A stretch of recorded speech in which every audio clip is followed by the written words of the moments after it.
Сәлем достар, менің каналыма қош келдіңіздер. Мен сіздерге бүгін өт ауруларын үй жағдайында қалай емдеуге болатынын айтатын боламын. Өт адам мен омыртқалы жануарлардың бауырындағы безді клеткалардан бөлінетін сарғыш қоңыр түсті сұйықтық. Өт тәулік бойы үздіксіз бөлінгенімен, оның бөліну жылдамдығы, көлемі әртүрлі өзгеріп отырады. Ол ас қабылдау мерзіміне сәйкес келеді. Өт жолдарын тазалау өттің қоюлануын болдырмау үшін, өттің қабында тастардың түзілмеуі үшін қажет. Ол өт сұйықтығының жылжуына әсер етіп, ағзаның бір қалыпты жағдайда ұстап тұруына көмек береді.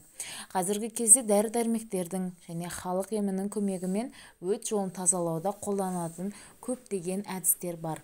Бірақ өт жолын тазалауда қолдануға болатын және қолдануға болмайтын қарсы көрсетілімдер де бар екенін ескерген жөн. Бірінші, бал.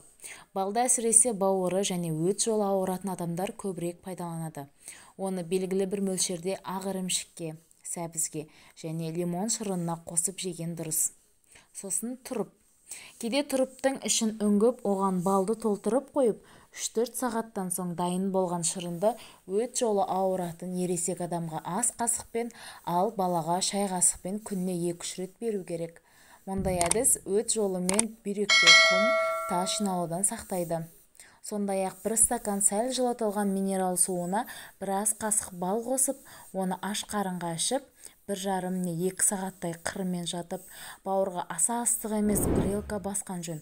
Сонда бауырда жиналып қалған өттің асқазанға қарай ағып өтіп, бауырдың жеңілдеуіне әсер етеді.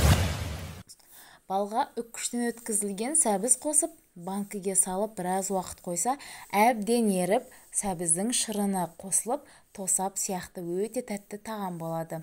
Оны әсіресе бауыры, өт жолы ауыратындар ем ретінде пайдаланса, шипалық қасиеті мол. Бал қосылған сәбіздің құрамында каротин деп аталатын дәруменді зат жақсы сақталады. Балды лимонға қосып сақтаса, бүйрегі, бауыры, өт жолы ауыратындарға өте пайдалы. Сосын пияз. Пияз бауыр мен өт жолдарына ем. Үстіне қант салып, буға пісірілген пияз бауыр мен өт жолдары ауруларына ем болады. Пияздың тұқымын суға қайнатып ішсеңіз, бүйрек ауруларына дауа. Соңғы кезекте жалбыз. Жалбызды өт бөлінуінің бұзылыстарында, өттің және өт жолының қабынуында, сонымен қатар өттегі тас аурулары мен сары ауруда, ісінулерде, асқазан шаншуларында, ас қорытуы және жүйке жүйесінің жұмысындағы бұзылыстарында, ұйқысыздықта, бас сақинасында, невралгияда, жүйке тырысуында және етеккір кезеңінің бұзылуында қолданылады. Достар, егер де сіздерге бұл видео ұнаған болса, менің каналыма тіркеліп, лайк басуды ұмытпаңыздар. Келесі кездескенше сау болыңыздар.